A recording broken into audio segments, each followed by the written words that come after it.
Ration card সংক্রান্ত বিভিন্ন বিষয়গুলো নিয়ে আমাদের অনেকেরই ঠিকমতো ধারণা নেই। যেমন ধরো, নতুন রেশন কার্ড অ্যাপ্লাই করতে চাইছো, তো তুমি কত নম্বর ফর্ম ফিল আপ করবে?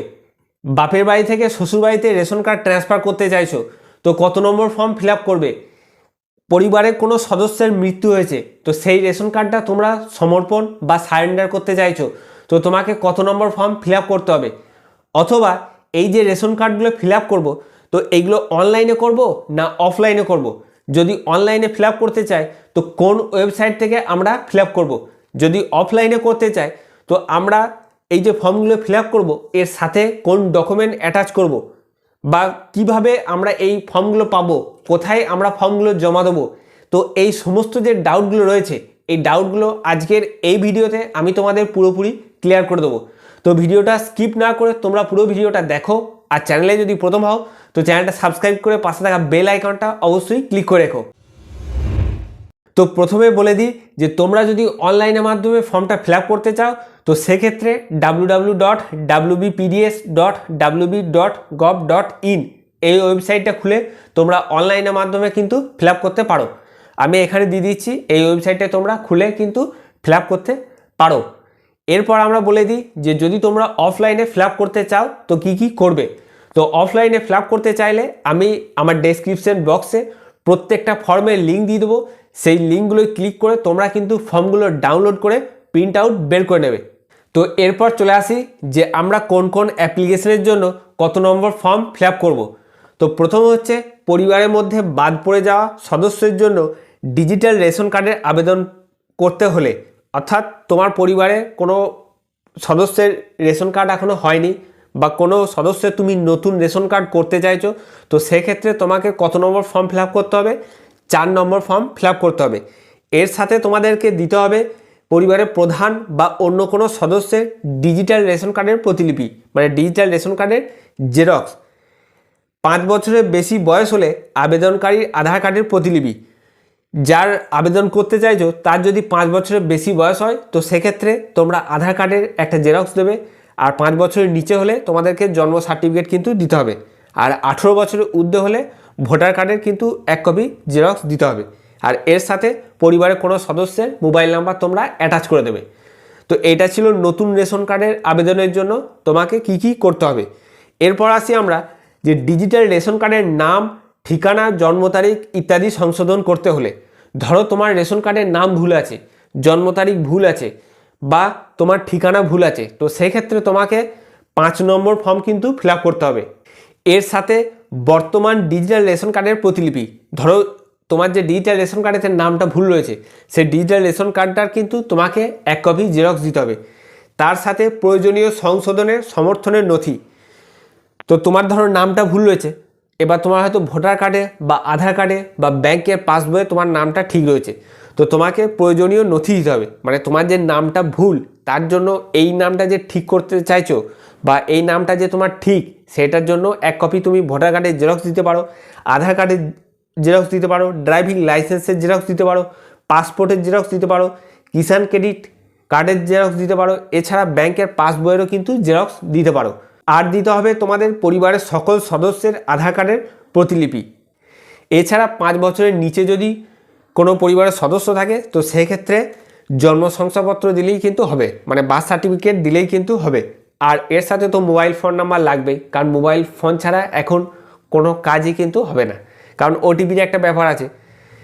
এরপর আসি রেশন দোকান বা কেরোসিন দোকান পরিবর্তনের জন্য। তো এটা হচ্ছে ভেরি ইম্পর্টেন্ট। এটা যারা বাপের বাড়ি থেকে শ্বশুর বাড়িতে রেশন কার্ড ট্রান্সফার করতে চাইছো, তাদের জন্য এটা কিন্তু কাজে লাগবে। তো এটার জন্য তোমাদেরকে 6 নম্বর ফর্ম ফিল আপ করতে হবে। এর সাথে দিতে হবে আবেদনকারী এবং পরিবারের প্রধানের ডিজিটাল রেশন কার্ডের প্রতিলিপি, মানে আবেদনকারী যে হবে এবং পরিবারের যে প্রধান, তার যে রেশন কার্ড, সেই রেশন কার্ডের কিন্তু জেরক্স লাগবে। এছাড়া আবেদনকারী এবং পরিবারের সকল সদস্যের আধার কার্ডের প্রতিলিপি, মানে যে আবেদন করছে এবং পরিবারের সকল সদস্য তাদের যে আধার কার্ড, সেই আধার কার্ডের জেরক্স।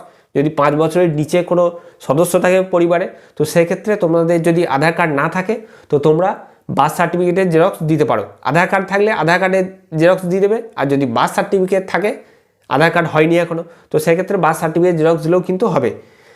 এর সাথে আর একটা জিনিস তোমাদের দিতে হবে যে বিবাহের কারণে দোকান পরিবর্তনের জন্য ম্যারেজ সার্টিফিকেট প্রতিলিপি।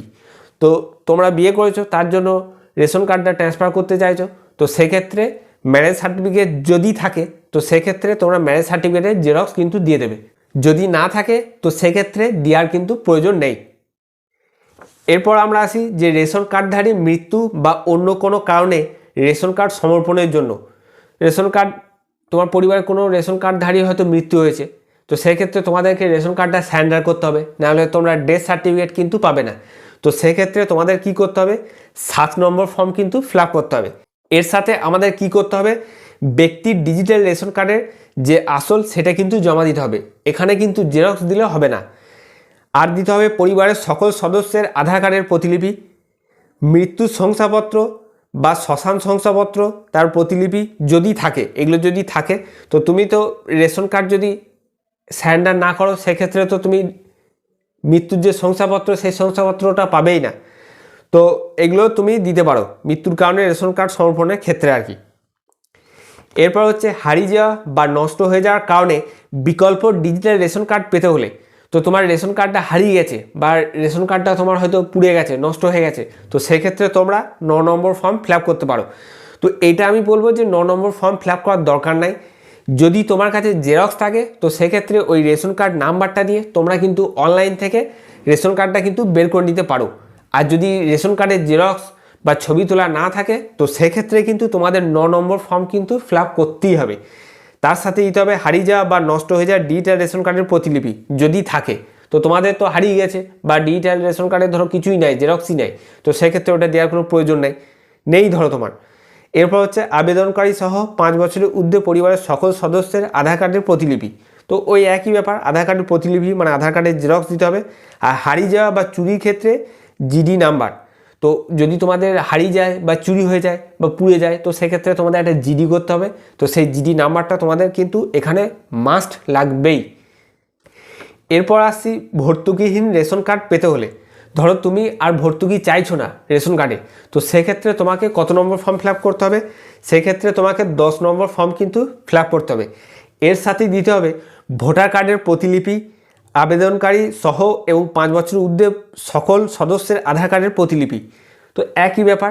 আর 5 বছরের নিচে হলে সেক্ষেত্রে তোমাদের বার্থ সার্টিফিকেটের জেরক্স দিতে হবে। এর সাথে দিতে হবে রেশন কার্ডের প্রতিলিপি। তো রেশন কার্ডের প্রতিলিপিটা তো অবশ্যই দিতে হবে, কারণ তুমি ভর্তুকি আর চাইছো না, তো সেক্ষেত্রে তোমাকে কিন্তু রেশন কার্ডের একটা জেরক্স তোমাকে দিতে হবে। প্রতিলিপি মানে হচ্ছে জেরক্স। এরপর হচ্ছে যে ডিজিটাল রেশন কার্ডের সাথে মোবাইল বা আধার নাম্বার সংযুক্ত করার জন্য। দেখবে অনেক সময় রেশন তুল থেকে রেশন দোকানদার বলছে যে দাদা আপনার কেওয়াইসি করা নাই, আপনি কেওয়াইসি না করলে আপনাকে কিন্তু আমরা মাল দেব না, মানে তোমার আধার কার্ড লিঙ্ক নেই বা তোমার মোবাইল নাম্বার অ্যাটাচ করা নাই। তো তোমাকে কি করতে হবে, তার জন্য কিন্তু 11 নম্বর ফর্ম ফিল আপ করতে হবে। এর সাথে আধার কার্ডের জেরক্স দিতে হবে এবং ডিজিটাল রেশন কার্ডের যে জেরক্স সেই জেরক্সটা কিন্তু জমা দিতে হবে। তো এটাও তোমরা কিন্তু অনলাইনের মাধ্যমে করতে পারো, যে ডিজিটাল রেশন কার্ডের সাথে মোবাইল বা আধার নাম্বার যদি সংযুক্ত করতে চাও, মানে কেওয়াইসি আপডেট করতে চাও, তো সেক্ষেত্রে এটা অনলাইনের মাধ্যমেও করতে পারো। তো এই নিয়ে আমাদের চ্যানেলে কিন্তু একটা ভিডিও রয়েছে, সেই ভিডিওটা তোমরা কিন্তু দেখে নিতে পারো। তো এই সমস্ত ফর্মগুলো ফিল আপ করার পর তোমরা কি করবে, গ্রামীণ এলাকা হলে বিডিও অফিসে জমা দেবে, পৌর এলাকা হলে মহকুমা শাসক এবং কলকাতা হলে পুর কমিশনার কিন্তু তোমাদের জমা দিতে হবে। তো আশা করছি তোমাদের বোঝাতে পেরেছি যে কোন অ্যাপ্লিকেশনের জন্য তোমরা কত নম্বর ফর্ম ফিল আপ করবে। তো আজকের এই ভিডিওটা এখানে শেষ করলাম। নেক্সট ভিডিওয় তোমাদের সাথে আবার দেখা হবে। তোমরা ভালো থাকবে, সুস্থ থাকবে। জয় হিন্দ, জয় ভারত।